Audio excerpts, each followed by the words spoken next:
My name is Jack Purcell. I am the Director of Automation for Rudic Innovation and Technology, an MSP based in Texas. The process we've automated is automatic ImmyBot maintenance. We have a lot of tickets where we just need to run a one-off ImmyBot session, generally after hours when the employee is at home and their workstation's powered on. We've built this form that triggers this automation. So we pick a client.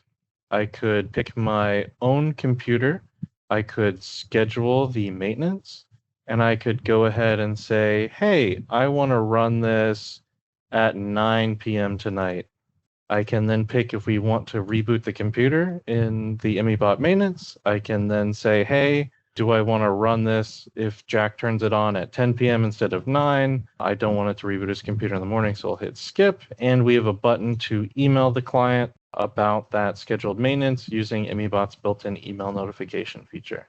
So here's inside the workflow. As you can see from this high-level overview, it's really simple. We just start the workflow. We take the data from the form, do a simple if statement to see if the maintenance was actually scheduled in the form. If it is scheduled, we just wait until the time it's scheduled for.